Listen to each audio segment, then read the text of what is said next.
October 30th. For months, astronomers have been waiting for this moment.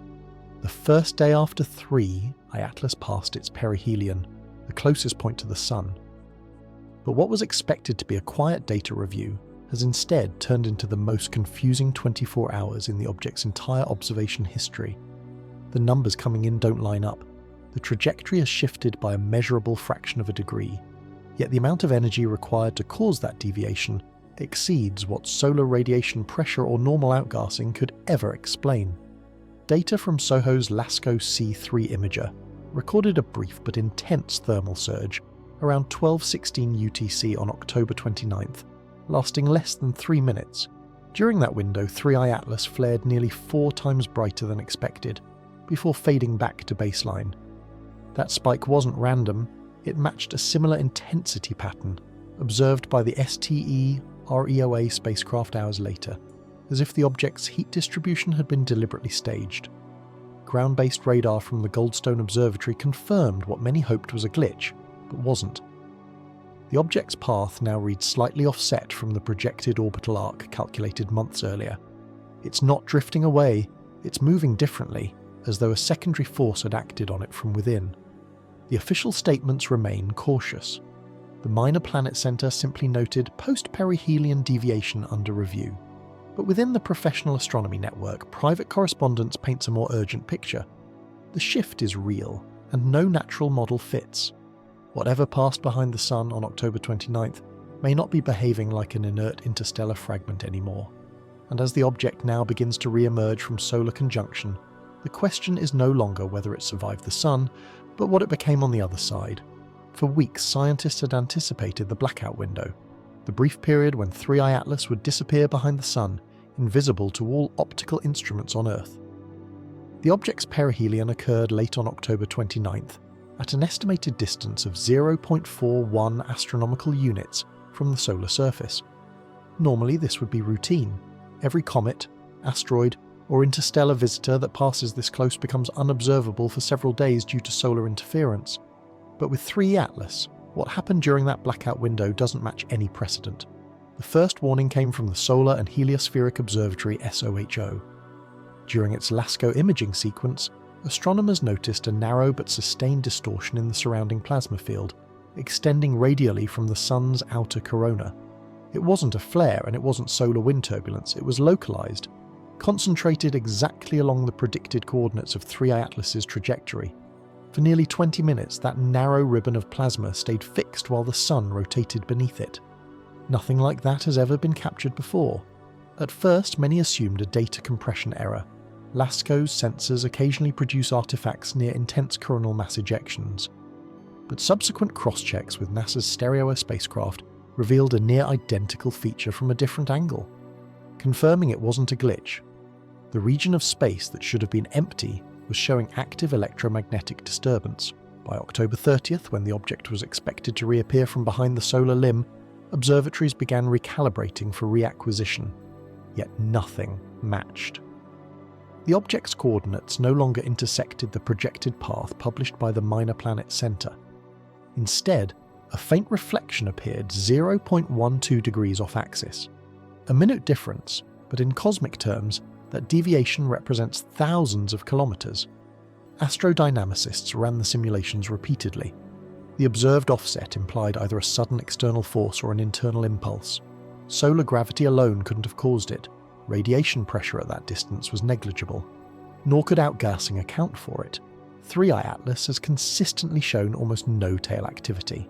Even under maximal assumptions, the thrust required to produce that trajectory change would exceed natural cometary jets by an order of magnitude.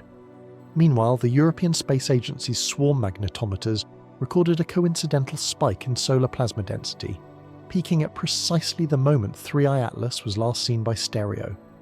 That density increase dissipated within hours, leaving behind a subtle trace in the heliospheric current sheet, the invisible electromagnetic plane threading through the solar system. To some researchers, that was evidence of a magnetic interaction. To others, it looked like interference.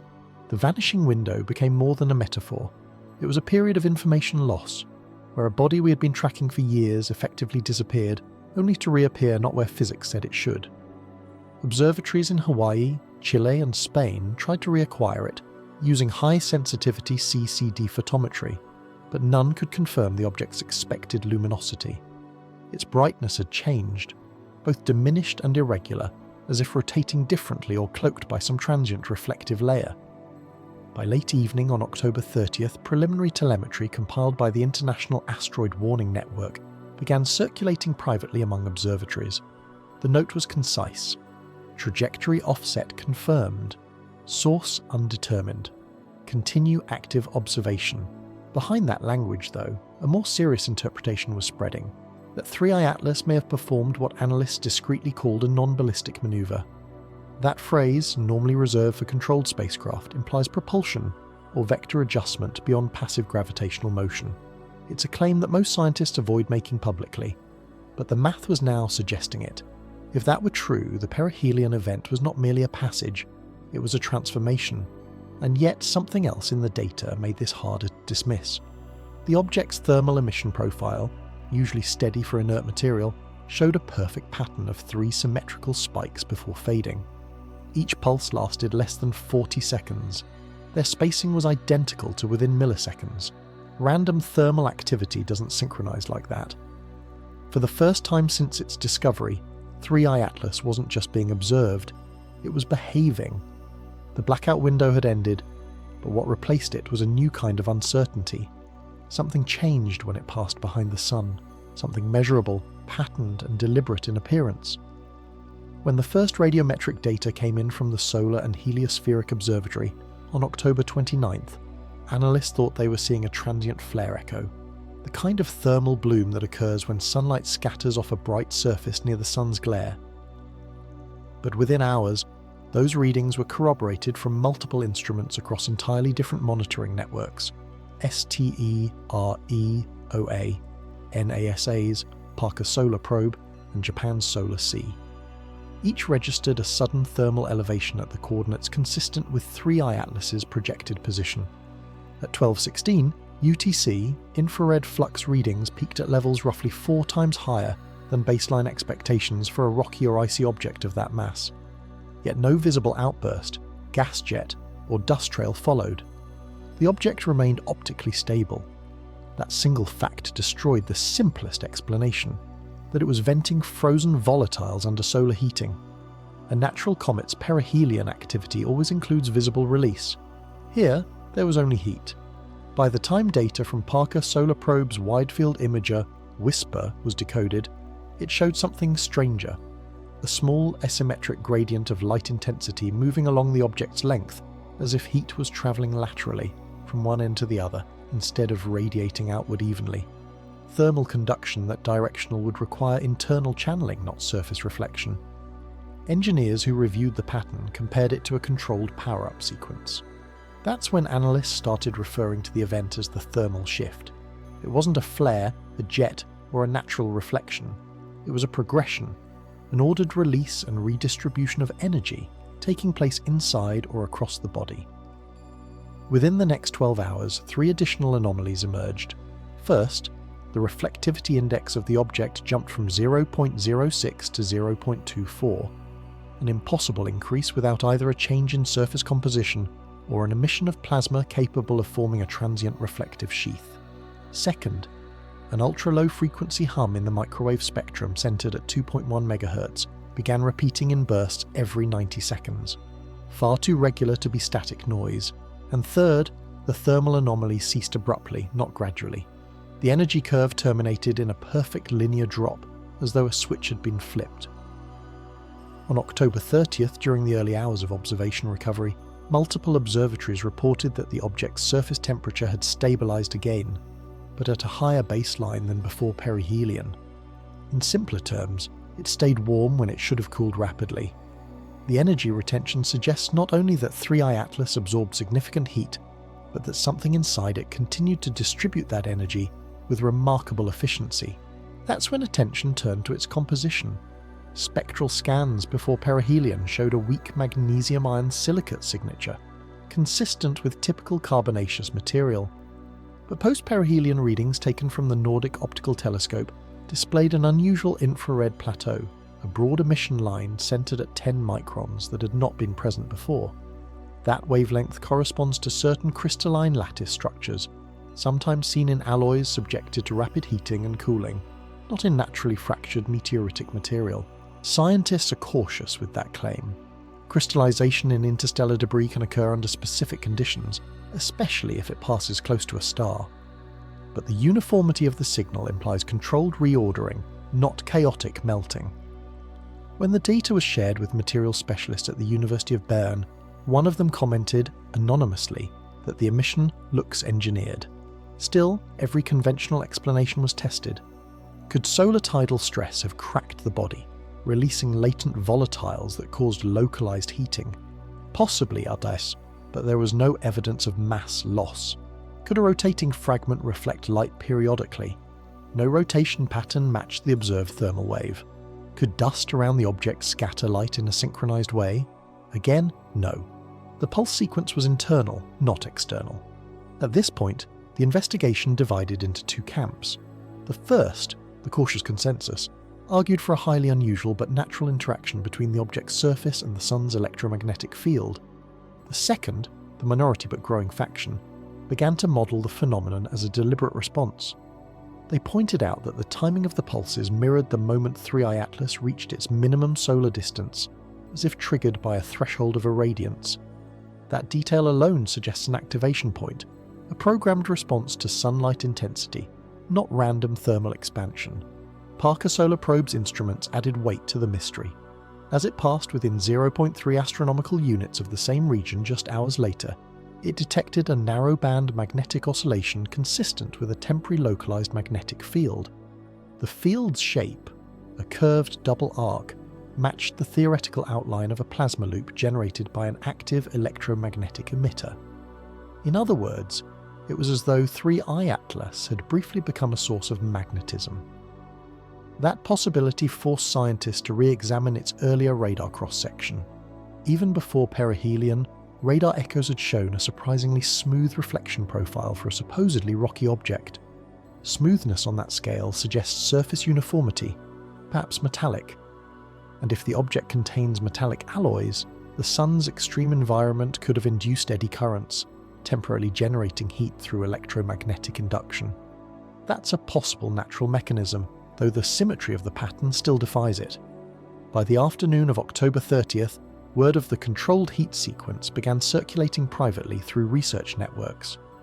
A few analysts even ran comparative simulations using recorded power-up sequences from known spacecraft components. The energy curve, steep rise, stable plateau, sudden cutoff, resembled exactly that of a sequential subsystem ignition, the odds of nature producing the same thermal signature by coincidence, statistically negligible. But even the skeptics admit one thing: 3I Atlas doesn't behave like an inert body. Whether artificial or not, something inside it manages energy in a way that's not random. That was the realization that sent shockwaves through the research community, and triggered the first classified meeting of the International Asteroid Warning Network since the Oumuamua debates in 2018. The summary of that meeting remains unpublished, but several attendees later confirmed a phrase used in the briefing: localized internal energy modulation. Translated into simpler language, it heated itself. Since then, follow-up studies have tried to determine whether that energy release caused the slight deviation observed in its orbit. If internal mechanisms shifted or expelled matter asymmetrically, even a small impulse could alter trajectory. Yet the impulse required to produce the observed offset is several magnitudes greater than any natural venting. Unless the heat release was directional, like a thruster firing, it shouldn't have changed its path. And this brings us to the most puzzling part: the timing. The exact moment of the final thermal spike coincides perfectly with the start of its observed trajectory deviation. The cause and effect are synchronized to within seconds.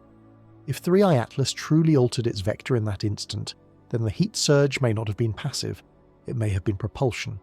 Still, official reports remain deliberately vague. The Minor Planet Center refers to post-perihelion dynamical variance. NASA's Jet Propulsion Laboratory uses the phrase active thermal asymmetry. Nowhere in public documentation will you find the term maneuver, but in closed discussions, that's exactly what some are calling it. Because when you look at the numbers, the energy output, the trajectory change, the lack of material loss, the synchronization of pulses, it doesn't look like coincidence, it looks like coordination. And if coordination exists, that means intent. But before jumping to conclusions, researchers began examining one more data set, the one that broke the quiet consensus apart. During the same hours the thermal shift occurred, solar imagers picked up magnetic turbulence that didn't originate from the sun itself. It moved toward the sun, not outward. And the vector pointed straight from 3E Atlas's coordinates. This was the beginning of what would later be known as the solar interaction, the phase when the object seemed to engage with the sun directly, not as a passive traveller, but as something capable of influencing the solar environment around it.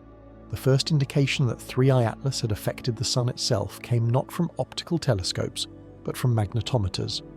At precisely 1304 UTC on October the 29th, about 40 minutes after the final thermal pulse, instruments aboard Stereo A recorded an irregular magnetic fluctuation within the solar wind.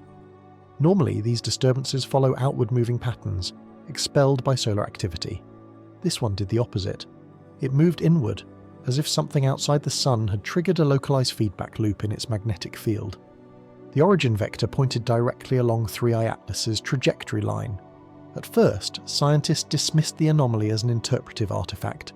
Solar data is notoriously complex, and the region near perihelion is filled with electromagnetic noise. But when NASA's Parker Solar Probe crossed the same heliolongitude 12 hours later, its instruments detected the tail end of a magnetic curl, a spiraling distortion in the heliospheric current sheet. The pattern's curvature perfectly aligned with the previous LASCO images of the plasma filament that had appeared to cling to the object earlier in the day. In other words, the sun had momentarily reshaped itself in response to something external. By late October 30th, astrophysicists from both ESA and NASA were comparing notes, trying to reconcile the readings. The stereo data showed the magnetic field twisting clockwise. Parker's sensors recorded it untwisting counterclockwise hours later, as though the sun had briefly inhaled and exhaled energy. The energy magnitude was small on a solar scale, but enormous by any artificial standard, roughly 2.6 times 10 to the power of 9 joules, released in under a minute. That is equivalent to the output of a small fusion event. No known natural process could explain an incoming magnetic disturbance like that. Comets interact with the solar wind all the time, but they leave faint tails and ionized trails that follow the wind's direction. Here, the flow reversed. Some researchers speculated that 3I Atlas might have an unusually conductive surface that briefly channeled electric currents from the sun, essentially acting as a moving electrode within the solar plasma. Others, more cautiously, suggested a magnetohydrodynamic resonance effect, a rare but theoretically possible alignment between a metallic body and the sun's oscillating magnetic field. But the timing again was too exact to ignore. Every recorded event, the thermal pulses, the trajectory deviation, the magnetic reversal, occurred within the same 60-minute window. Statistically, the chance of random coincidence across 3 independent instruments is less than 1 in a billion. Solar physicists began to notice a subtle secondary effect, a decrease in localized solar wind velocity trailing the path of 3I Atlas. Normally, solar wind accelerates outward from the corona, but in this case, a narrow region behind the object showed deceleration, as if something had partially absorbed the kinetic energy of charged particles. For a time, the sun's plasma flow appeared to bend around it. This is not the first time such behavior has been speculated. In 2018, during the study of Oumuamua, some fringe models proposed the idea of photonic sails, thin, highly reflective surfaces capable of converting solar radiation pressure into thrust. If 3I Atlas possessed any such structure, perihelion would have been the ultimate test. Yet no optical images reveal a sail-like geometry.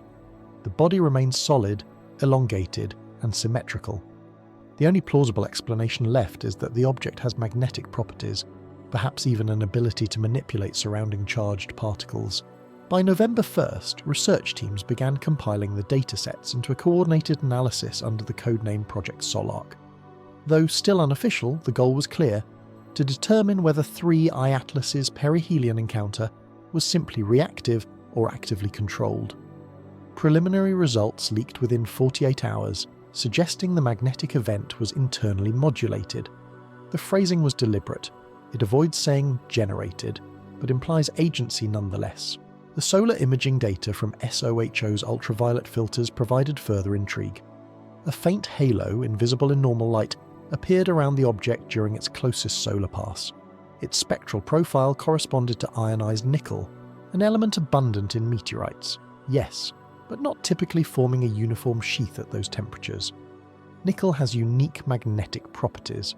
Under certain conditions, it can amplify or sustain localized magnetic loops.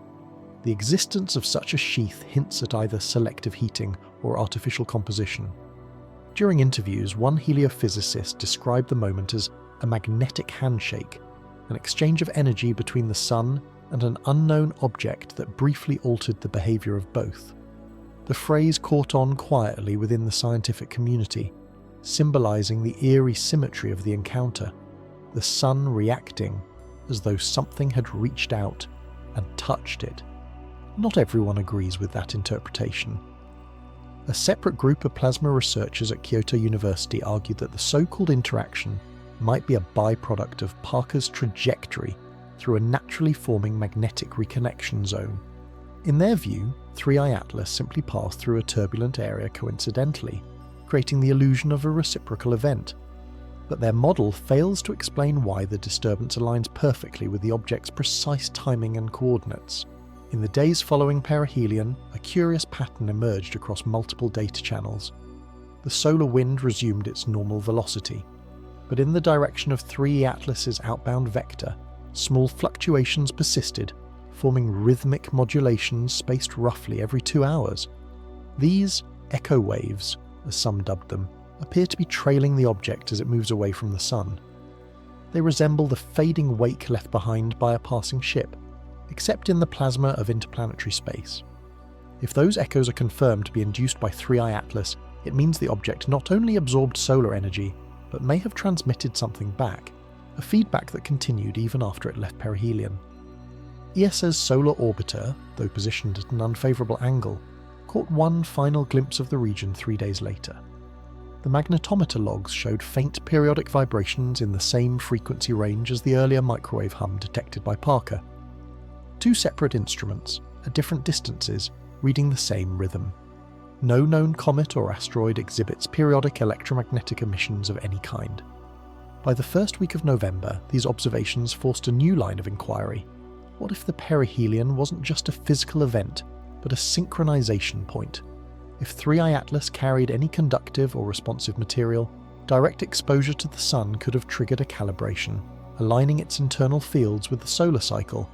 The idea sounds speculative, but there is logic to it. The Sun emits constant electromagnetic patterns, long-wave oscillations that repeat roughly every 27 days. Any structure designed to harness or resonate with those frequencies would tune itself precisely during perihelion, when the solar signal is strongest. In that light, the thermal spikes, the trajectory deviation, and the magnetic reversal could all be symptoms of one overarching process: activation. Publicly, none of this is being discussed in mainstream scientific statements. Official press releases reduce the phenomenon to anomalous but explainable variations, yet internally, several research networks are treating the event as something entirely new, an interaction that challenges the basic definition of a passive interstellar object.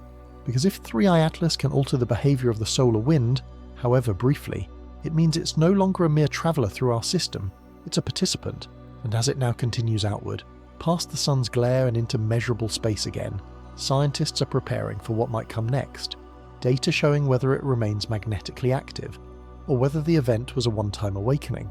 That's the question leading into the next stage of this story. The moment when, just as researchers began to track it again, something about its light began to change dramatically. The first sign that something about 3I Atlas's surface had changed came late in the evening of October 30th, when observatories in Chile, Spain and Hawaii began logging new photometric readings. Within 6 hours of emerging from behind the Sun, the object's apparent brightness had surged by nearly 400% and slowly stabilized. At first, analysts assumed it was simply reflecting more sunlight now that it was visible again. But the increase was too steep, too sudden, and too uniform across all observation angles. Brightness spikes are common when comets eject dust or ice, temporarily forming reflective halos, yet in this case, the reflected spectrum remained narrow and metallic, showing none of the broad emission bands typical of gases like cyanogen or diatomic carbon. The rise in albedo, the reflectivity of the surface, looked artificial, almost as if the object had polished itself during its passage near the Sun. Within hours, a flurry of private correspondence began circulating between the Gemini North Observatory and the European Southern Observatory. Gemini's adaptive optics captured faint polarization variations across 3I Atlas's light curve. Those variations matched no known rotation period and suggested a changing reflectivity pattern over its entire body, not from a single face or jet.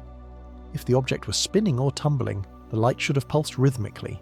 Instead, it brightened globally, as though its entire surface had undergone a uniform transformation. At 0312 UTC on October 31st, NASA's Near-Earth Object Surveillance mission recalculated the object's photometric curve. The new value, an albedo of 0.23, places it closer to metallic asteroids like Psyche than to any known interstellar debris. Yet its density, inferred from motion, remains far too low for a solid iron-nickel core. The contradiction widened. It reflected like metal but moved like hollow rock. Spectral deconvolution of the brightness surge revealed something even more peculiar. The wavelength peak of reflected light had shifted slightly toward the blue end of the spectrum, a change of roughly 0.03 microns. Such a shift typically occurs when a surface becomes smoother at the microscopic level, allowing shorter wavelengths to reflect more efficiently. In other words, it looked as if the surface had melted, then resolidified into something glassy, almost mirror-like. ESA's solar orbiter provided a crucial detail that most missed. During the same period, the object's radar cross-section increased. Normally, radar reflections weaken after perihelion as surfaces become rougher due to thermal stress. Here, the opposite occurred. The body now returned more coherent radar echoes, implying that the surface had become less chaotic. The only plausible explanation is a rapid phase transition, a restructuring of material possibly triggered by intense heat and subsequent cooling. One theory proposes that during perihelion, part of 3I Atlas's outer crust may have liquefied and then vitrified, forming a smooth reflective shell. But the consistency of that reflection across the entire object suggests a global process, not localized melting. That implies internal coordination. If internal heat distributed evenly across its structure during the thermal shift, it could have produced a uniform glazing effect. But that requires precise thermal regulation, something no natural fragment drifting through space should possess. As the reflectivity rose, another anomaly appeared. Photometric monitoring detected faint periodic oscillations in the brightness signal, repeating every 108 seconds. These were not rotational, as they lacked any Doppler component. Instead, the modulation seemed to come from subtle, phase changes in the reflected light, as if the surface were pulsing faintly.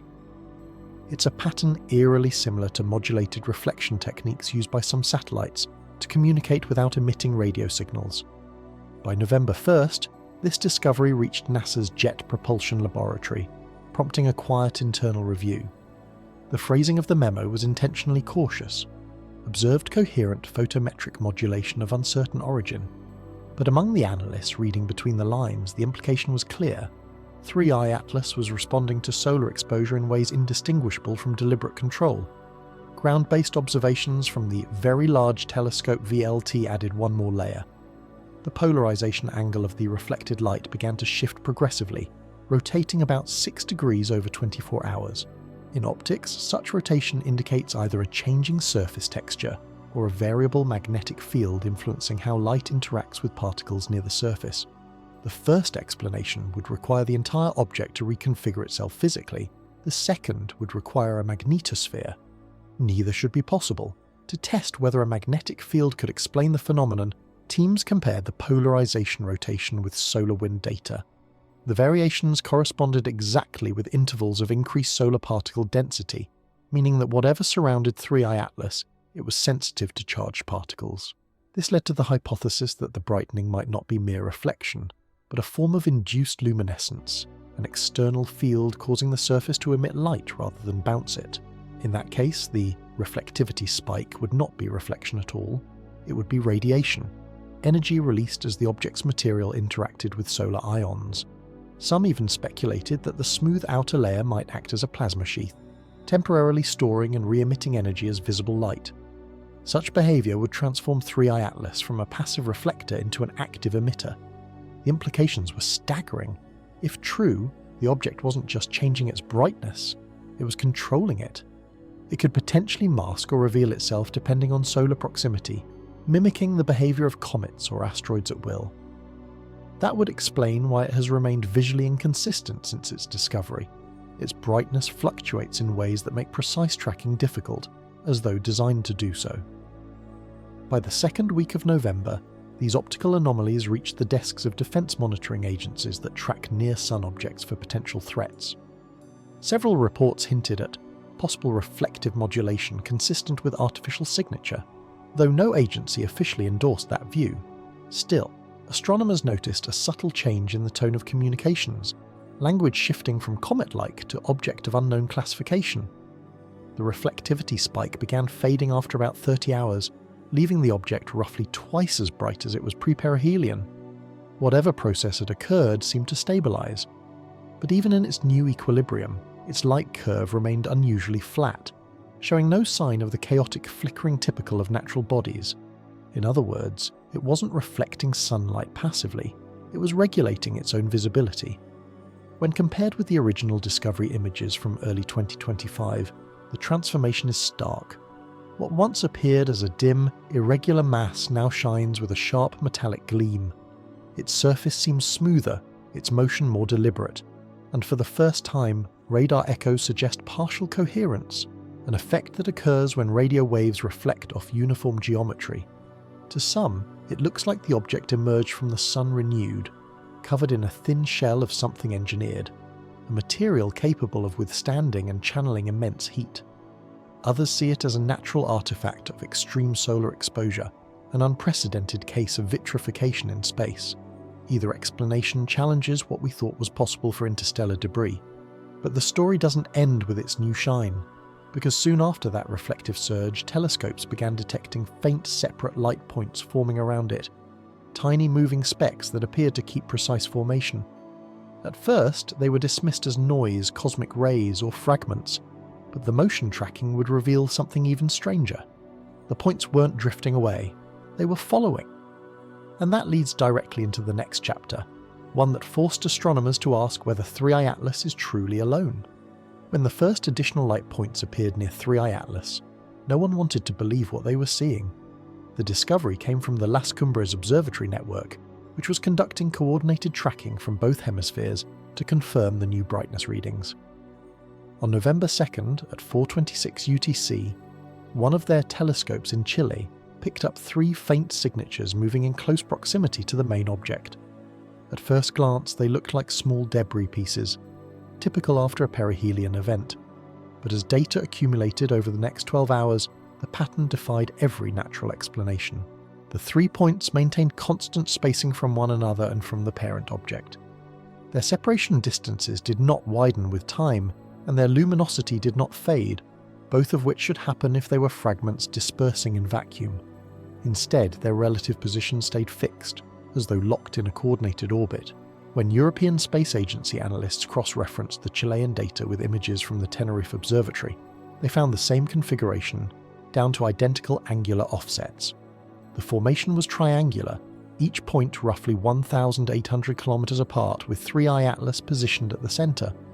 The symmetry was undeniable.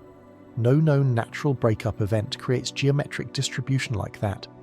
By November 3rd, the number of visible points increased to 6. They were dim but consistent, each exhibiting the same reflective behavior as the main object. Faintly metallic, no visible tail, no dust halo. The most compelling detail, however, came from time-lapse imaging.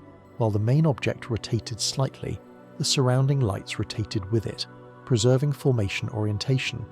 It was as if they were tethered to an invisible structure or responding to a shared control system. Astrophysicists scrambled for plausible mechanisms. The simplest hypothesis was that 3I Atlas had indeed fragmented during perihelion, and the pieces were gravitationally bound by weak mutual attraction. But gravitational binding at that scale between bodies of that mass and distance is virtually impossible. Even if they had just separated, solar tides would have torn the formation apart within hours. Yet it persisted for days. NASA's Jet Propulsion Laboratory ran orbital simulations to test the breakup scenario. The results were conclusive. For the fragments to maintain that precise distance and velocity alignment, they would require continuous microacceleration, the equivalent of tiny course corrections occurring in real time. Natural debris can't do that. A second theory emerged that the light points were not physical objects but reflections, mirroring on an invisible plane of material surrounding 3I Atlas. That hypothesis collapsed almost immediately when radar pings from the Deep Space Network detected independent echoes at each point's position. They were real. By the morning of November 4th, the scientific community was deeply divided.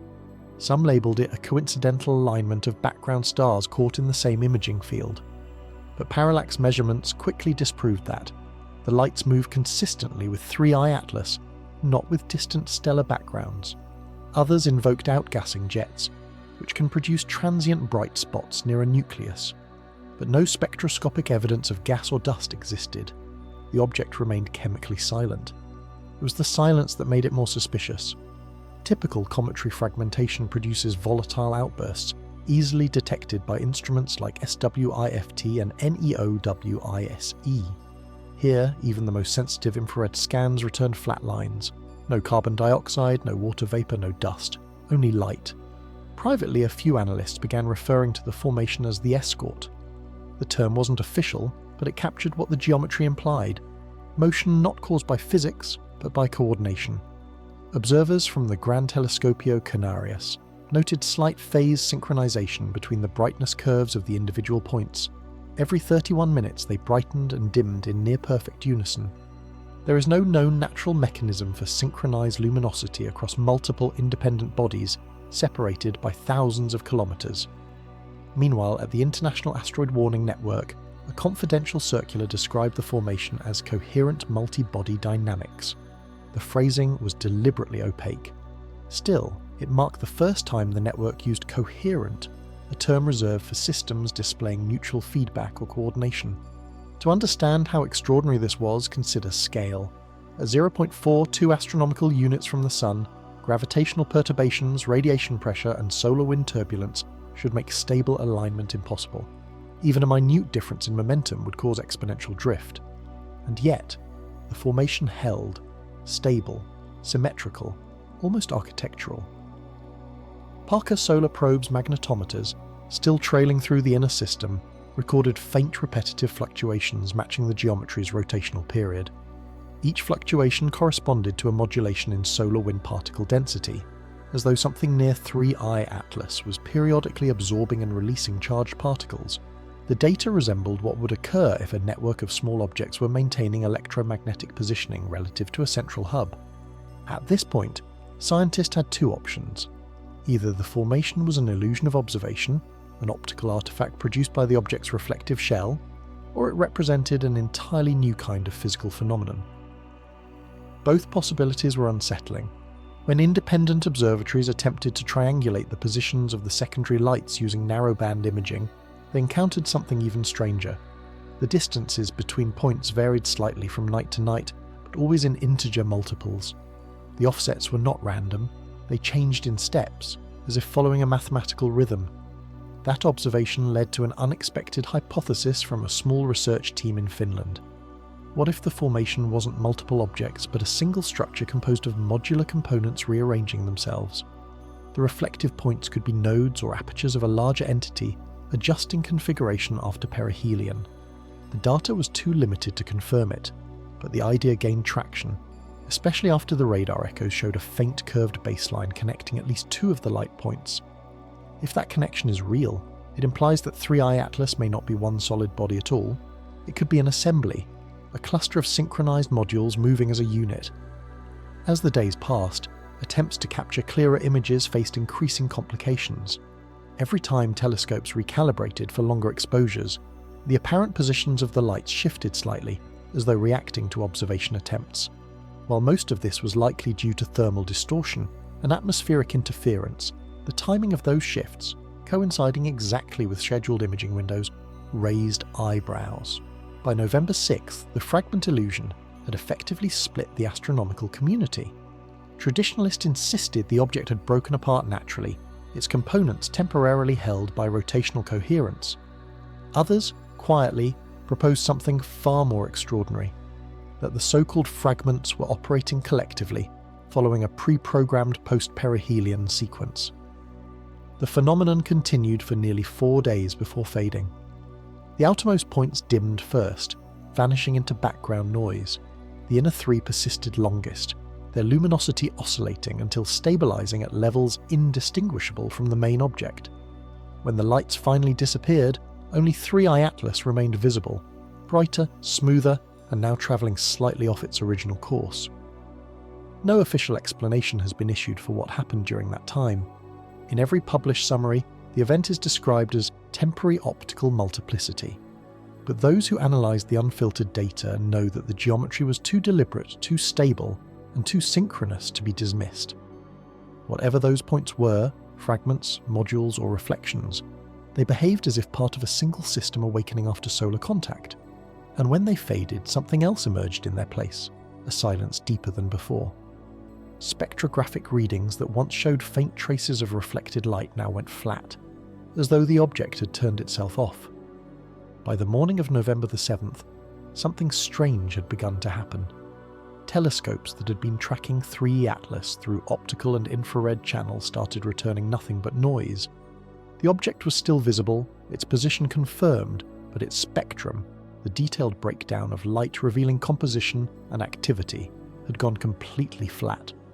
No emission lines, no absorption bands, no molecular fingerprints of any kind. It wasn't just dimming, it was erasing its chemical identity. Normally, after perihelion, comets or active asteroids show clear spectroscopic traces, especially water vapour, carbon compounds, or sodium emissions. Even Oumuamua, despite its faintness, displayed weak spectral gradients indicative of surface minerals. 3i Atlas, by contrast, became blank. Its light curve was bright but sterile, like polished metal reflecting nothing of itself. The European Southern Observatory's mid-infrared array was the first to flag the issue. Their instruments, calibrated to detect silicate and carbon emissions, found no signatures at all, only a smooth, featureless continuum. The data was so clean it initially looked corrupted, as though the telescope had lost calibration, but cross-checks from Hawaii and the Atacama Desert confirmed identical results. The silence was real. In spectroscopy, a flat line can mean one of two things. Either the object emits light too faint to resolve, or it is reflecting light in such a uniform way that no internal material signatures escape. The second explanation fit better. 3i Atlas was still bright, but it behaved like a perfect mirror, giving off only solar radiation, stripped of all chemical individuality. The implication was unsettling. To appear that spectrally neutral, an object would need a surface capable of filtering or homogenizing light at the molecular level. Some compared it to metamaterials used in stealth technology, engineered surfaces that scatter radiation to mask the composition beneath. But no natural rock or ice in the solar system has that capability. The silence extended beyond visible light. Radio telescopes listening for secondary emissions detected nothing. There were no thermal echoes, no ion trails, no plasma spikes. Even the low-level microwave hum that Parker Solar Probe had logged earlier vanished completely. It was as if the object had powered down or cloaked itself from every measurable frequency. By November 8th, researchers at the Institute for Radio Astronomy in Bologna noticed something even stranger. When they pointed their dish arrays at the region where 3i Atlas should have been, they found a faint void in the background noise, a narrow gap in the cosmic static. Normally, space is filled with a soft, constant hum of radio interference. But at the object's coordinates, that hum dipped slightly, like a signal being actively cancelled. The pattern was so subtle it could easily have been dismissed as interference, but it repeated every time they scanned the area. In physics, total silence is almost never natural. Even lifeless rocks emit or reflect at least minimal thermal noise. For a body travelling close to the sun to absorb all wavelengths so cleanly suggested deliberate interference, an active suppression of detectable frequencies. This led to a controversial hypothesis quietly circulated in closed forums. 3i Atlas might be employing some form of electromagnetic damping, intentionally minimizing its interaction with observation instruments. If true, it wasn't just a passive traveler anymore, it was managing its signature. Skeptics pointed out that electromagnetic damping requires enormous energy, but the perihelion event provided an answer. If 3i Atlas had absorbed solar energy during its thermal phase, it could theoretically be using that stored power to generate a shielding field, similar in concept to how stealth aircraft disperse radar signals. The analogy is imperfect, but the behaviour matched. Meanwhile, attempts to obtain spectroscopic data from reflected sunlight kept failing. The Nordic Optical Telescope tried splitting the light through multiple diffraction gratings to increase sensitivity. The result was the same, a perfect sterile white band. Even the subtle imperfections of sunlight, the Fraunhofer lines, appeared slightly smoothed, as if the light had been filtered and reassembled before returning to Earth. NASA's Goddard Space Flight Center ran simulations comparing the observed reflectance to theoretical materials. Only one type of surface matched, a microstructured lattice capable of re-emitting light coherently. In other words, something designed to control its optical response. At this point, astronomers started using a new term, spectral masking. It wasn't official, but it described the effect precisely: the deliberate flattening of an object's light spectrum to conceal its composition. In simple terms, 3i Atlas wasn't showing what it was made of. What made this even more perplexing was how rapidly it occurred. The transition from complex to featureless took less than 48 hours. If this were a natural phenomenon, it would require a total resurfacing event, an instant global change in albedo and composition. No known mechanism can vitrify and homogenize an entire object that large in such a short time. Several institutions began coordinating attempts to capture high-resolution polarization data, hoping to extract clues about surface texture. But even polarization refused to cooperate. The reflected light maintained a constant angle, showing no scattering variation. It behaved like light from a smooth metallic sphere, except 3i Atlas is elongated and irregular. By November 10th, scientists faced a growing realization. The object was no longer optically analyzable. Every instrument that tried to extract more information returned the same blank reflection. It was as if the object had turned itself into a mirror, not only hiding its interior but reflecting the sun so perfectly that even its imperfections were concealed. But this perfect silence wasn't static, it pulsed. Deep radio scans revealed a barely detectable rhythm in the residual noise, a faint repeating gap in frequency every 2.7 seconds. It wasn't a tone, not a signal in the traditional sense. It was an absence appearing rhythmically, as though something was selectively suppressing background noise in timed intervals. Most dismissed it as instrumentation error, yet 3 observatories on different continents recorded the same rhythmic suppression pattern simultaneously. The synchronization, within milliseconds, proved it wasn't local interference. The frequency gap was real, an active modulation of silence itself. To the few who noticed, that discovery was deeply unsettling, because modulation requires awareness, something adjusting to external conditions. In the days that followed, international networks quietly stopped releasing raw optical data from 3i Atlas. Officially, the explanation was data consolidation and signal decontamination. Unofficially, it was a blackout, a temporary pause while agencies reviewed what to publish and what to withhold. The silence of 3i Atlas wasn't just literal anymore, it became political. By November 11th, even the Minor Planets Center stopped issuing daily updates. Its public tracking page froze with a note, observational constraints due to solar elongation. Observational constraints were the excuse used years earlier during the Oumuamua debate, when data turned controversial. It meant scientists were still watching, just not talking. The most troubling question was the simplest one. What exactly can make an interstellar object go completely silent across all frequencies, and then stay that way? Some now believe the perihelion wasn't just a passage near the sun, it was an activation phase, after which the object began operating in a controlled low-emission mode, deliberately minimizing detectability. If that's true, then what astronomers are seeing now isn't the natural cooling of an inert body, it's a chosen silence. The first whispers of a mass inconsistency surfaced on November 12th, when analysts at NASA's Jet Propulsion Laboratory began recalculating 3i Atlas's orbital parameters using post-perihelion radar data. The results made little sense. The object's new trajectory showed a slight but undeniable deceleration relative to its predicted solar exit speed, not enough to suggest drag or collision, but enough to indicate a change in momentum. The only way that could happen is if the object's mass had changed. Initially, it seemed impossible. Objects do not gain mass after perihelion, they lose it. Ice sublimates, dust escapes, gases vent. Everything about proximity to the Sun strips matter away. Yet according to the data, 3I Atlas was doing the opposite. It appeared denser now than before its solar passage.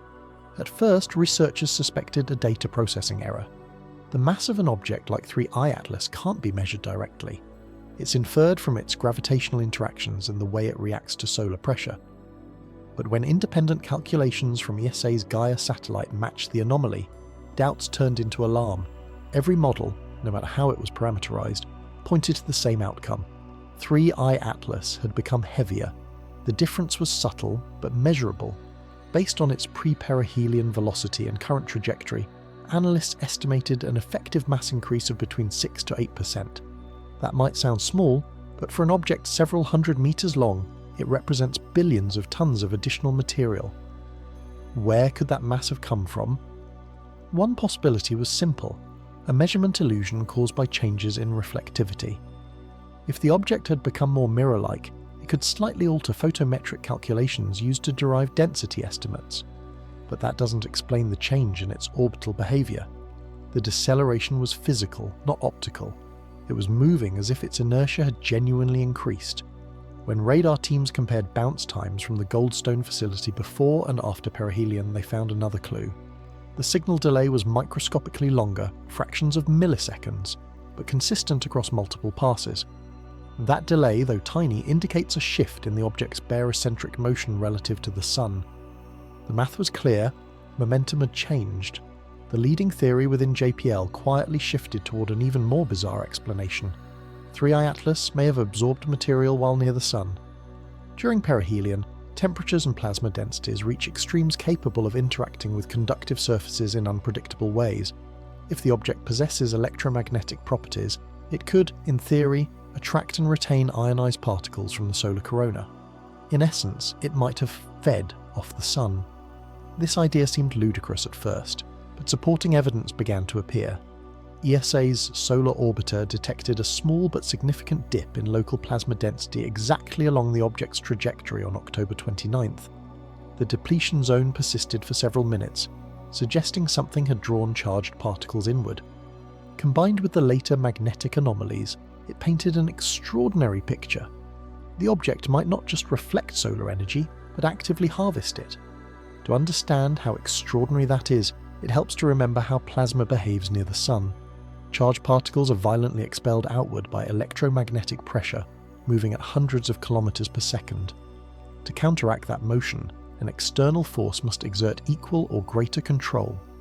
No natural rock or ice has that capacity. Only a field, magnetic or electrostatic, could do it. If 3I Atlas truly absorbed solar plasma, the process would have increased its overall mass while simultaneously altering its internal structure. That would also explain why its radar reflectivity changed. The addition of dense metallic ions could have reconfigured the surface composition, making it smoother, heavier, and more conductive. Still, scientists searched for simpler answers. Could the anomaly be caused by gravitational interactions with nearby bodies? The math ruled that out. Could it be due to measurement bias from solar interference? Unlikely. The deviations persisted long after the Sun's influence subsided. As the data consolidated, one conclusion became harder to ignore. 3I Atlas's mass gain wasn't theoretical. It was real, measurable, and sustained. The question shifted from if to why. On November 13th, a private meeting was convened between representatives of NASA, ESA, and the International Asteroid Warning Network. The discussion, later leaked in fragments to a handful of journalists, revolved around the possibility that 3I Atlas's internal density distribution had changed. One physicist described it as mass compression without fragmentation. Another called it mass reallocation. In plainer language, whatever's inside 3I Atlas had rearranged itself. If the object is hollow or compartmentalized, as earlier radar patterns suggested, the heat, and electromagnetic energy from perihelion could have triggered internal shifts, closing cavities, compacting materials, or activating mechanisms. Such internal realignment could easily increase density without adding external material. But it doesn't explain the deceleration. That requires an energy exchange, an interaction with the Sun strong enough to alter velocity. Some speculated that 3I Atlas might have used the Sun's proximity as a power source to recharge or reconfigure itself. In this view, the perihelion wasn't destructive, it was strategic. The object approached the Sun, absorbed energy, compacted internally, and emerged denser and slower, possibly to stabilize itself for its next phase. If that theory sounds speculative, consider this. The timing of the mass shift corresponds precisely with the observed reflectivity spike and thermal surge. The moment it grew brighter was the same moment its momentum began to change. The alignment of those events suggests a single, orchestrated process rather than separate anomalies. Another mystery emerged when gravitational microlensing data from the Gaia telescope was compared to predicted models. The light-bending effect caused by 3I Atlas's mass no longer matched expectations. Its influence on nearby background stars had subtly increased, consistent with a heavier body. The finding confirmed the earlier radar estimates. Mass had truly risen. By mid-November, astrophysicists faced an unanswerable paradox. If 3I Atlas gained mass, it violated conservation laws unless it absorbed external matter or energy. Yet neither mechanism fits the behavior of any known interstellar object. The term quietly circulating among research teams became non-conservative mass system, a polite way of saying we don't know what it's doing, but it shouldn't be possible. To the small circle of scientists tracking every update, this wasn't just another anomaly, it was a turning point. An object entering the solar system had just rewritten its own physical properties in real time. Even more unsettling, trajectory simulations show that its new orbit will bring it closer to Earth's orbital plane within months. It won't intersect, but the proximity will allow deeper radar and optical study. For many, that's the only hope to confirm what truly happened at perihelion. If the mass discrepancy continues to grow, it may mean 3I Atlas is still in an active state, slowly accumulating matter or compressing energy. Either way, it no longer fits the definition of a comet, asteroid, or even natural interstellar fragment. The universe rarely offers second chances to study something that changes its own mass. But if 3I Atlas has indeed stabilized after absorbing part of the Sun, then what we're observing now may not just be a relic passing through. It could be a system completing its first stage of transformation, and that realization leads directly to the next mystery. One that would shake the last assumptions about 3I Atlas's passivity, the moment it seemed to move itself. The first indication that 3I Atlas might have physically reoriented itself came on November 14th. Initially, analysts thought they were seeing instrument noise, but the same pattern appeared in data from the European Space Agency's Near-Earth Object Coordination Center and NASA's Catalina Sky survey. The synchronization was too precise to dismiss. The implication was clear. 3I Atlas had changed its spin state. Something inside it, or acting upon it, had forced a reorientation. The physics behind such an event are staggering. For an object hundreds of meters long, shifting angular momentum requires immense torque. Solar tides could theoretically induce rotation changes, but not this abruptly, and certainly not this symmetrically. Natural tumbling would produce chaos, irregular flickers, unpredictable dimming, a noisy light curve. What astronomers observed instead was deliberate, a clean, ordered rotation profile that looked engineered. Radar data confirmed it. When the Goldstone facility beamed a high-frequency pulse toward 3I Atlas on November 15th, the returning echo revealed not only the new spin rate, but also a geometric realignment of its radar cross-section. The object had effectively rolled on its long axis by approximately 40 degrees, a precise controlled pivot. To contextualize how unlikely that is, consider that even active comets, propelled by asymmetric jets, change rotation only by fractions of a degree over months. 3I Atlas, with no observable jets or venting, executed a full attitude adjustment in less than 2 days. ESA's solar orbiter, still within telemetry range of the inner system, detected a brief electromagnetic surge coinciding with the reorientation window. The waveform resembled a localized field burst, a short-lived magnetic impulse with the same periodicity as the object's new rotation. It's as if the realignment wasn't random but commanded. Privately, some researchers started using aerospace terminology. Attitude adjustment, yaw stabilization, vector correction, terms reserved for spacecraft, not cosmic debris. The pattern made sense only if 3I Atlas possessed internal mechanisms capable of altering its orientation intentionally. Thrusters, reaction wheels, or something functionally similar. But that introduces a deeper problem. Such systems require power, and if it has power, where is that energy coming from? Several scientists pointed back to the perihelion event, the thermal and magnetic surge, as the likely source. If 3I Atlas harvested and stored solar energy, this could be its first visible application, a stabilization maneuver after reconfiguration. The timing fit perfectly. The object's brightness spike had ended 48 hours before the rotation change began, suggesting a transition period between charging and activation. What reinforced this theory was how precise the rotation became afterward. By November 16th, the object's light curve had stabilized to a perfect 2-hour cycle. No drift, no irregularity, no measurable precession. That kind of rotational stability doesn't occur naturally. Even metallic asteroids spin unevenly due to surface mass imbalance. 3I Atlas somehow had achieved equilibrium. The reorientation also altered its trajectory slightly.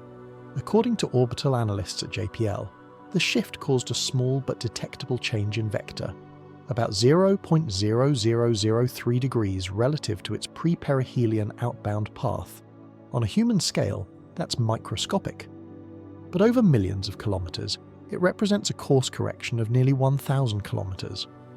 One researcher described it simply: it adjusted itself. Radar mapping further revealed that the radar reflectivity of certain surface areas had increased, while others dimmed. The geometry suggested a smooth, flat section now facing toward the Sun, as if 3I Atlas had deliberately repositioned to optimize solar exposure. That idea resonated with those proposing the energy harvesting hypothesis. Perhaps the object had oriented itself into a sustained power collection mode, similar to how solar panels align with incoming radiation. There was another, subtler clue. Around the same time, radio telescopes scanning the region picked up brief low-frequency bursts, 3 in total, each lasting less than a second. They weren't signals in the conventional sense, more like broad spectrum pulses. Their timing, however, was exact. Each pulse coincided with the peak of the object's rotational alignment. Whether coincidence or not, it hinted at synchronization. The reorientation event also reawakened debate over its internal structure. The absence of thermal gradients during the maneuver meant the change wasn't caused by internal heat imbalance. Something mechanical must have driven it, a mass shift, a gyroscopic stabilization, or a system we can't yet identify. The object behaved less like a tumbling rock and more like a vessel correcting its attitude after a high-energy encounter. By November the 17th, the reorientation had ended as abruptly as it began. The light curve flattened, the radar reflections normalized, and the trajectory resumed steady outbound motion. But the implications lingered. If this was truly a maneuver, then it wasn't the first. It was just the first we caught clearly. A few archival analysts began re-examining earlier data, looking for smaller, overlooked adjustments in 3I Atlas's path months before perihelion. And to their astonishment, they found them.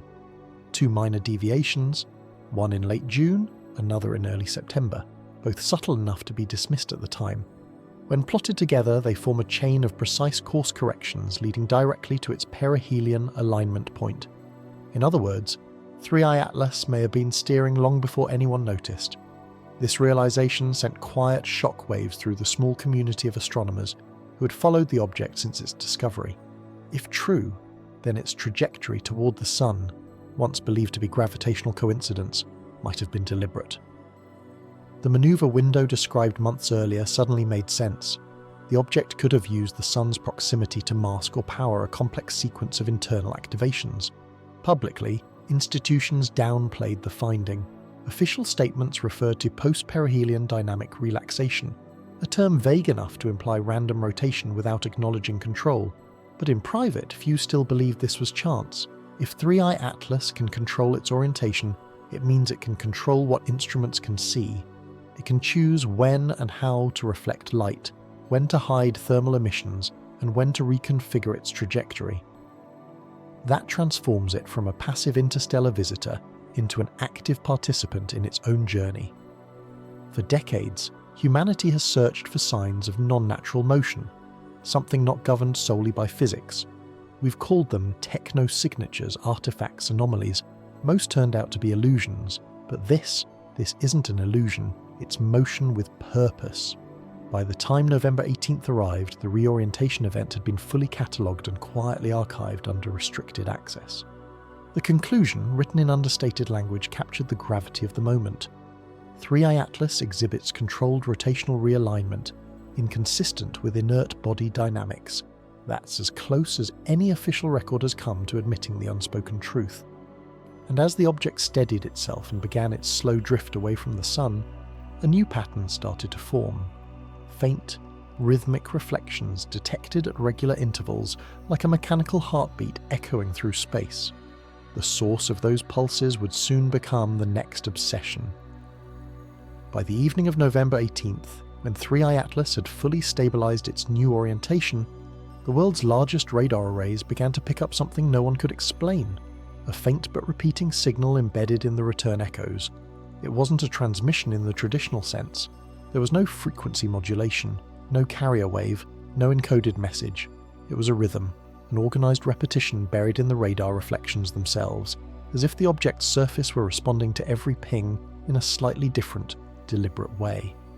It began as a curiosity at the Arecibo Successor Network in Puerto Rico. Engineers running post-processing on the radar bounce from Goldstone noticed a peculiar symmetry in the reflected pulse train. Normally, radar reflections scatter chaotically. The tiny irregularities of a rock's surface distort the returning signal, creating random noise. But 3I Atlas was different. Its echoes came back structured, repeating every 19.6 seconds, each return with a fractional delay pattern matching the previous one within 5 microseconds. At first, the team thought they had stumbled on a software loop, a calibration artifact. But after cross-checking with data from the Canberra Deep Space Complex located halfway around the world, the same rhythmic sequence appeared at the exact same phase, interval. 2 independent stations, separated by 10,000 kilometers, detecting identical echo rhythms from the same object. That's not coincidence. NASA's Jet Propulsion Laboratory immediately flagged the anomaly for internal review. Analysts began filtering out atmospheric noise, solar interference, and terrestrial reflections. The pattern remained, faint but coherent, like a heartbeat faintly drumming under layers of static. The rhythm was precise, mechanical, and unwavering. When plotted across the full observation window, the pattern revealed something even stranger. Every 12th repetition, the amplitude dropped slightly, a recurring dip at perfect intervals suggesting a 12-to-1 modulation cycle. Nothing in nature behaves this way. The reflections were changing themselves, not passively but responsively. It was at this point that some scientists began to suspect what no one dared say out loud. The object might be answering. Radar doesn't just record echoes, it stimulates them. The transmitted signal hits a surface, bounces back, and we read what returns. If the target reflects light or radio waves differently each time, it can create an illusion of modulation. But what Goldstone recorded wasn't random reflection. It was reactive variance, meaning the reflection changed based on the timing of the incoming signal. To verify, engineers varied the ping rate by a fraction of a second. When they did, the echo shifted accordingly, compensating to maintain its rhythm. That's when the term adaptive reflection appeared in internal notes. 3I Atlas wasn't just reflecting radar, it was synchronizing with it. By November 19th, other observatories began testing the phenomenon independently. The results were consistent everywhere, a faint repeating pulse sequence embedded in the radar echo, with minor phase shifts depending on frequency band. The repetition remained constant, 19.6 seconds per cycle, with every 12th echo dipping in amplitude. A pattern like that cannot emerge accidentally. It implies either structural resonance, a physical vibration that interacts with radio waves, or deliberate modulation. If resonance, then the object must contain internal cavities or systems oscillating at precisely that interval. If modulation, then it's controlling its surface reflectivity with astonishing precision. ESA's engineering division proposed a radical explanation. The 19.6-second rhythm could represent a feedback mechanism, an internal system adjusting to external electromagnetic input, possibly for energy stabilization. In essence, radar pings may have triggered a kind of resonance loop, allowing 3i Atlas to calibrate itself through the signal it received. The more daring voices inside the analysis teams pushed further. They suggested the object wasn't calibrating, it was communicating, not with us, but with itself. The radar pulses might have provided an external stimulus, prompting internal subsystems to synchronize. Each echo, therefore, wasn't a response to us. It was a self-test, mirrored outward through reflection. But there's a detail that few outside the research circles know, that 19.6-second interval had appeared before. During perihelion, thermal sensors aboard the solar orbiter recorded 3 symmetrical heat pulses spaced exactly 19.6 seconds apart. The recurrence of that timing weeks later couldn't be coincidence. Whatever process produced the thermal pulses near the Sun was now repeating as a radar modulation deep in interplanetary space. When this connection was made, it changed everything. If 3i Atlas's heat signatures, orientation shifts, and radar echoes all shared the same base timing, it suggested a unified operating cycle, a pulse rhythm. Machines have cycles, natural bodies do not. The discovery triggered immediate coordination between NASA, ESA, and Japan's JAXA observatories to perform synchronized radar sweeps. On November 20th, all 3 networks pinged the object at precisely calculated intervals. The result was chilling. The reflected rhythm adjusted again, shortening its cycle slightly from 19.6 to 19.3 seconds, as though responding to the combined frequency of the 3 signals. At that point, the term echo synchronization entered official documentation. It was the first time any interstellar object had demonstrated apparent phase-locking behavior, the ability to maintain timing coherence with external input. Still, the data could not conclusively prove intelligence or control. It might simply be a natural resonance structure reacting electromagnetically. But even if so, it would have to be a structure unlike any known comet, asteroid, or fragment. An object capable of sustained oscillation, frequency matching, and amplitude regulation across millions of kilometers. To verify the consistency of this heartbeat, the Chinese FAST radio telescope joined the campaign.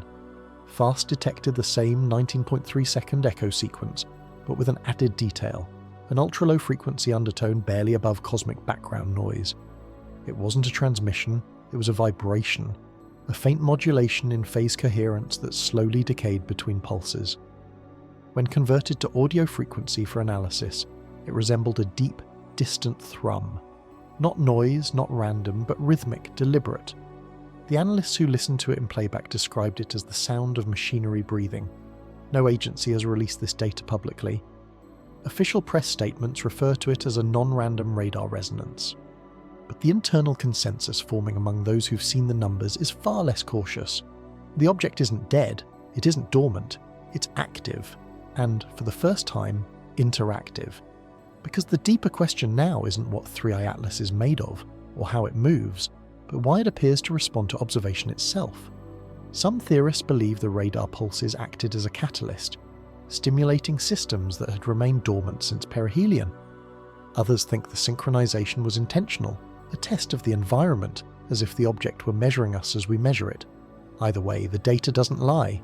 3i Atlas hears. By November 21st, when the global network concluded its synchronized sweeps, one final anomaly appeared. As the last radar ping was transmitted, the echo rhythm abruptly ceased. No more pulses, no more modulation, total silence. It didn't fade out, it stopped, cleanly, as though someone had flipped a switch. For nearly 36 hours afterward, every observatory reported a void at the object's coordinates, a perfect radar blackout. No reflections, no scatter, no noise. Then, late on November the 22nd, the echoes returned. Steady, natural, unmodulated. The heartbeat was gone, but the timing of its disappearance was undeniable. It stopped exactly when the Earth stopped transmitting. The official reports end there. The data was archived, sealed, and labelled as pending analysis. But those who've seen the full telemetry say something else quietly, that the final echo sequence wasn't blank. Hidden inside the last return was a single, perfectly symmetrical pulse, stronger than all the rest. delayed by exactly 19.6 seconds. Not a reflection, a reply. In the early hours of November 23rd, the International Asteroid Warning Network detected something it had never logged before. 3I Atlas was no longer moving as gravity dictated. Its outbound path, which should have followed a predictable arc away from the Sun, had shifted by a fraction of a degree, but the nature of that shift told a story no one was prepared for.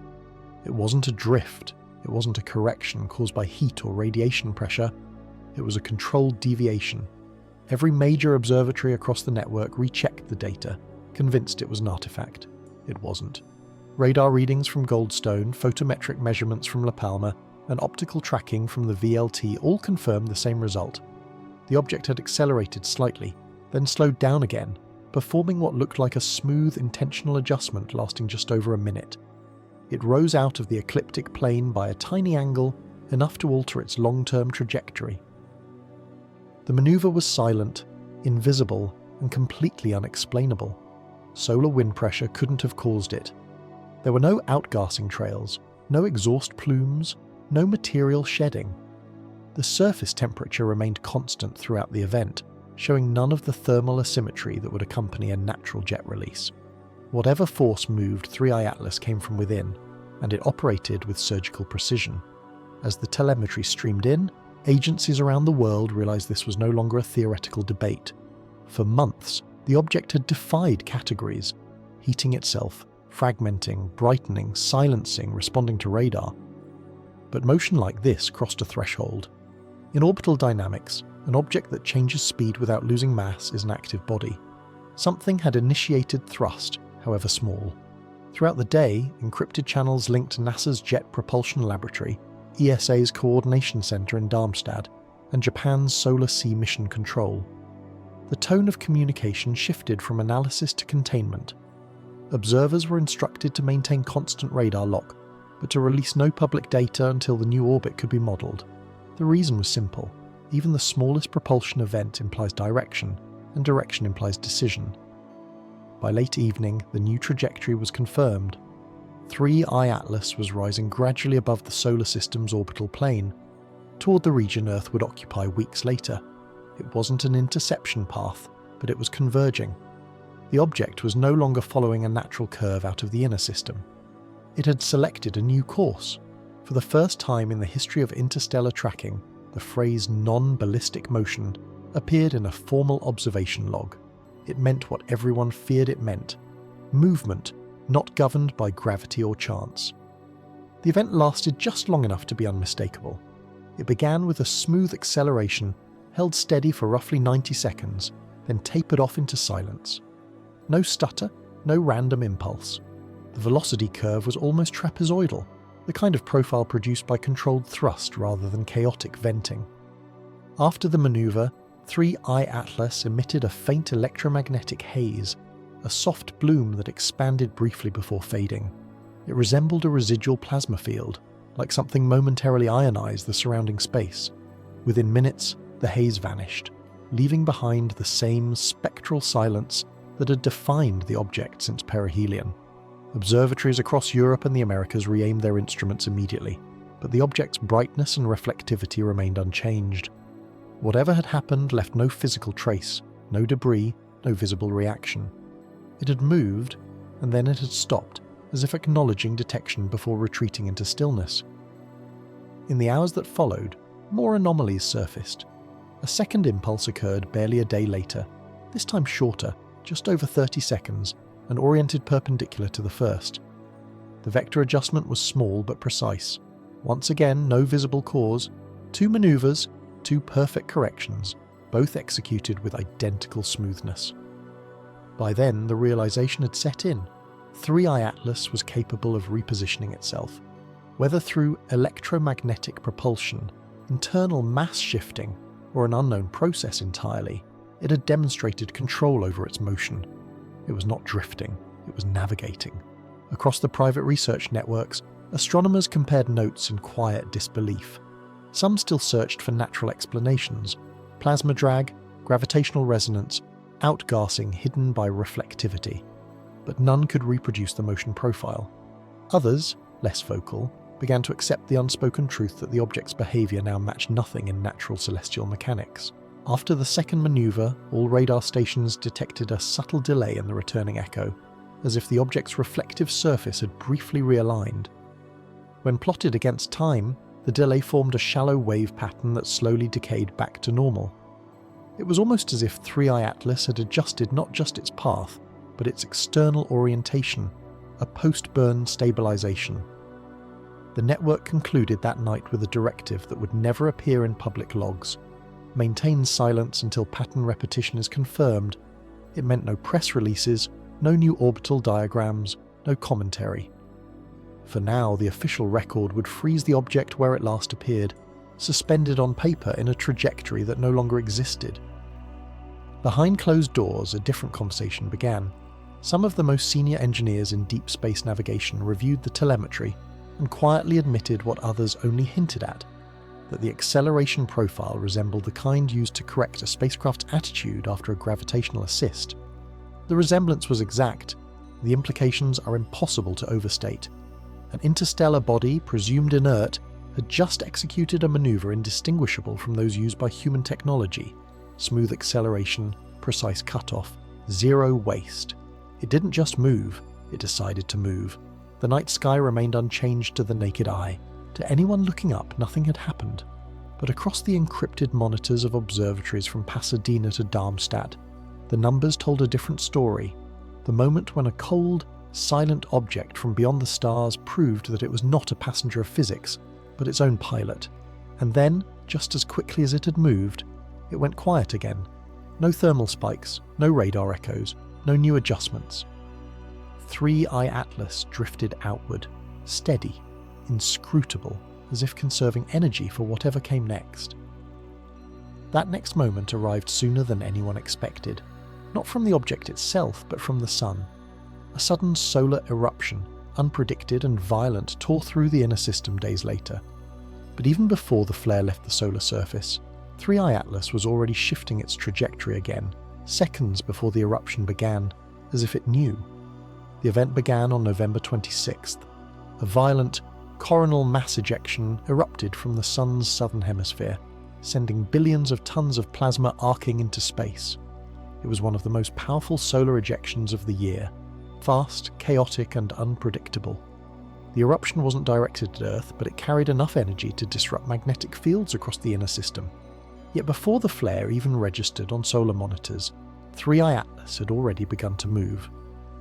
At 7:41 UTC, 27 seconds before the first wave of the eruption was detected by NASA's Solar Dynamics Observatory, the object performed a subtle lateral adjustment, a half-meter per second shift away from the solar equator. It was small, barely measurable, but perfectly timed. The telemetry showed the change began before the sun's surface explosion was visible from any solar observatory. In other words, it reacted to an event that hadn't yet happened from its vantage point. For the teams still tracking its trajectory, that timing was impossible to rationalize. It either anticipated the eruption, or it sensed precursors that no human instruments had yet detected. The odds of coincidence were effectively zero. Within minutes, the sun released a full coronal wave that spread outward through the solar wind, briefly overwhelming magnetometers aboard Stereo A and the Parker solar probe. During the disturbance, most instruments went blind, all but one. ESA's solar orbiter managed to maintain partial telemetry and captured something extraordinary. As the coronal material raced outward, it appeared to bend slightly around a small void, a distortion in the flow precisely where 3i Atlas was travelling. This observation triggered the first reference to what scientists quietly began calling the swan factor. The name came from a newly discovered comet C/2025 R2 Swan, which had entered the inner system from the opposite direction just days earlier. Swan's orbit, by pure geometry, mirrored that of 3i Atlas, both objects approaching the Sun from opposite sides of the ecliptic, both reaching perihelion within 48 hours of each other. At first, Swan seemed unremarkable, a typical bright comet venting jets of vapour as it neared the Sun. But its motion soon drew attention for a different reason. Its orbital plane wasn't random. It intersected the exact coordinates 3i Atlas had crossed 2 weeks earlier. The symmetry was eerie, like two trajectories mirrored across the solar equator. No one wanted to call it synchronization, but that's what it looked like. In the hours following the solar eruption, both bodies, Swan and 3i Atlas, behaved anomalously. Swan's tail lengthened far beyond predicted limits, glowing with an intensity nearly double that of standard cometary models. Meanwhile, 3i Atlas, on the opposite side of the Sun, remained perfectly stable. No heating, no brightness fluctuation, no disruption from the passing plasma storm. The flare had hit everything in its path, yet the interstellar object remained unaffected, as if shielded.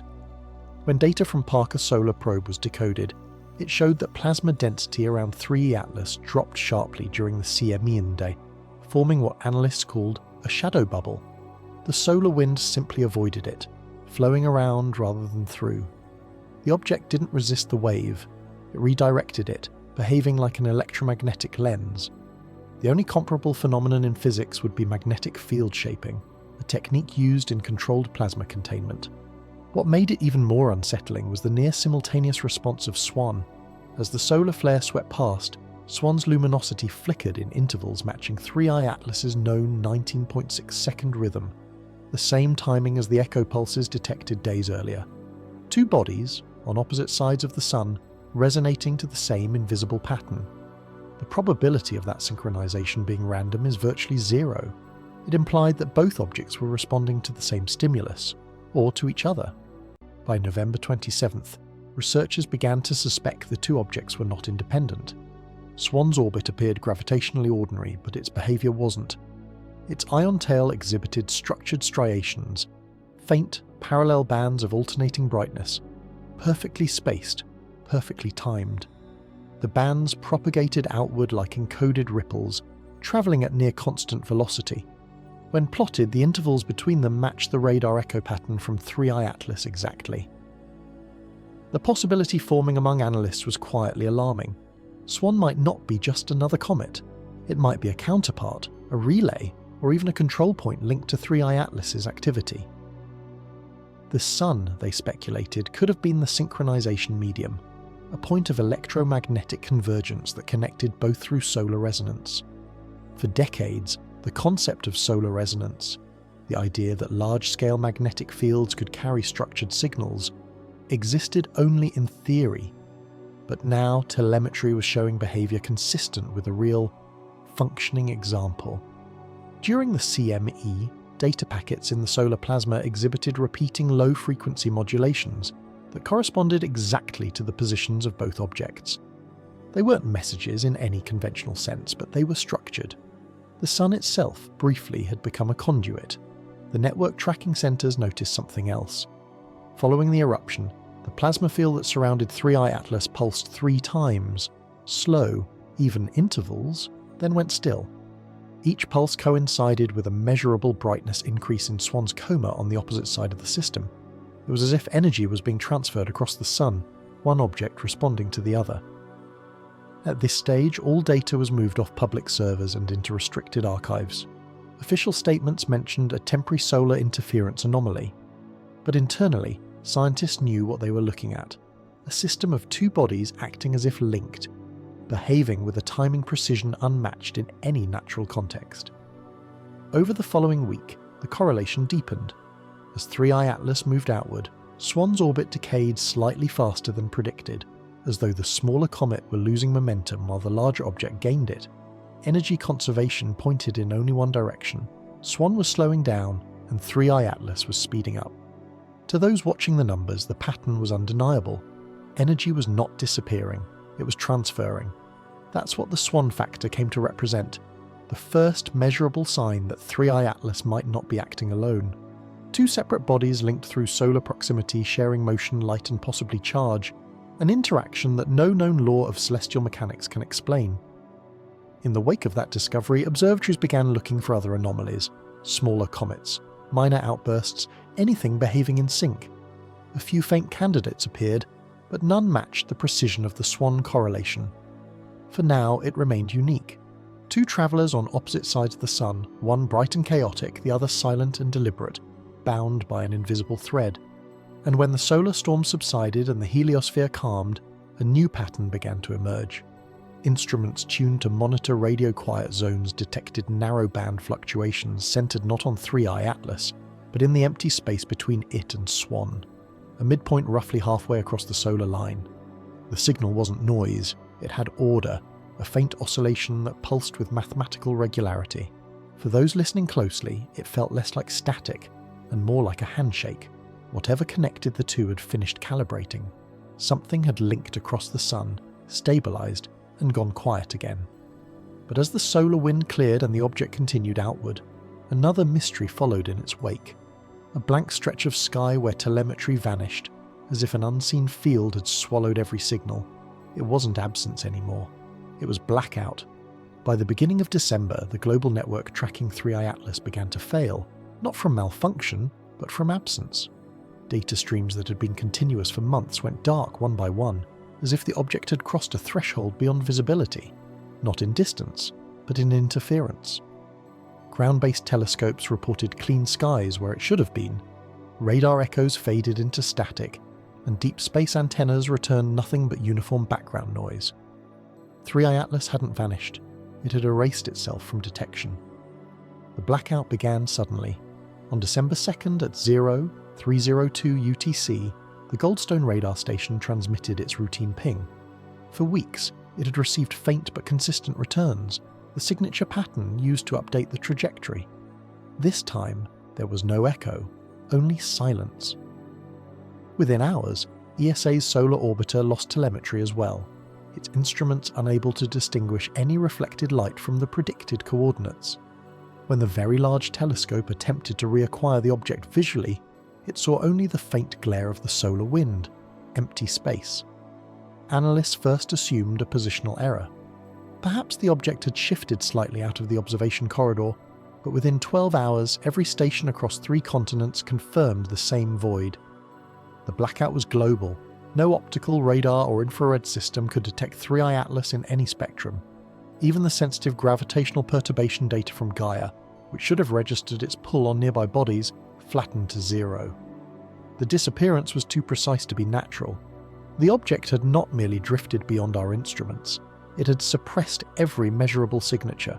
Reflectivity, radio emissions, even its gravitational trace appeared dampened. The concept of gravitational damping doesn't exist in physics, yet the data behaved as if its mass had ceased to interact normally with the surrounding field. Then came the strangest detail. During the same period, the background noise of space, the constant hum of cosmic radiation and solar interference, changed.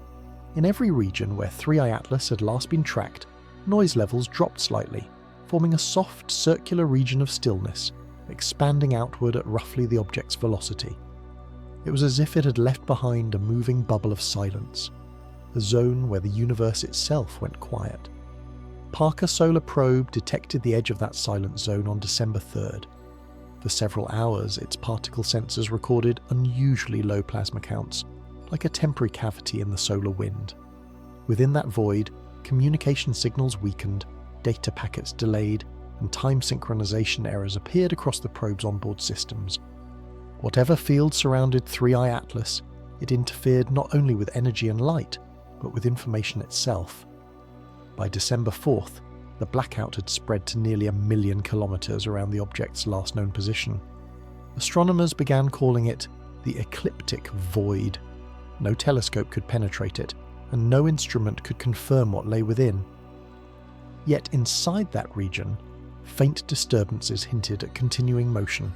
Small fluctuations in the solar wind consistent with a body still travelling outward. For those who had followed its path since discovery, the realization was sobering. The object had not disappeared. It had transitioned, from visible to invisible, from measurable to abstract. Whatever systems had awakened during perihelion had now completed their sequence. The silence that followed was not loss, but conclusion. In the days that followed, the network's servers filled with static. The last confirmed radar echo from November 30th was replayed endlessly, a short burst of data now treated as an artifact of contact. The world's observatories moved on to other priorities, other comets, other transient lights. But for those who had seen the numbers, the blackout wasn't the end of a mission, it was the signature of withdrawal. 3i Atlas hadn't stopped broadcasting. It had stopped allowing us to listen. And in the weeks after, as the void drifted steadily away from the inner system, some instruments began to pick up something faint beyond it. Not a signal, but an absence with rhythm. A pattern in the silence repeating every 19 seconds. The same timing as before, carried now by nothing visible, nothing measurable, yet still there, just beyond the noise floor of detection. It was as though the object hadn't left the solar system. It had simply changed the terms of observation, turning its silence into communication, its disappearance into a kind of message. When the last trace faded from our sensors, only one thing remained constant: the math. The trajectory, even after blackout, still pointed outward along a perfect curve, unbroken, unaltered, and accelerating slowly beyond the sun's reach. And though it's no longer visible, the calculations show that sometime in late 2026, that path will intersect the outer boundary of our heliosphere, the invisible frontier where the sun's influence ends and true interstellar space begins. No one knows if it will reactivate then or if we'll ever detect it again. But those who tracked its final movements understand one truth that can't be undone. For a brief moment, we witnessed an object that behaved as if it knew we were watching, and then it turned away. Tonight, 3i Atlas is somewhere beyond the inner planets, moving quietly through the cold. Its trajectory is still calculable, but its presence is gone, absorbed into the background hum of the cosmos. What began as a faint discovery, a distant object on a long elliptical path, has evolved into one of the strangest events in modern astronomy. A body that heated itself, reoriented, gained mass, responded to radar, and finally disappeared in complete deliberate silence. The numbers remain, the timestamps, the echoes, the coordinated anomalies, all consistent, all real. But every attempt to explain them collapses under one unanswered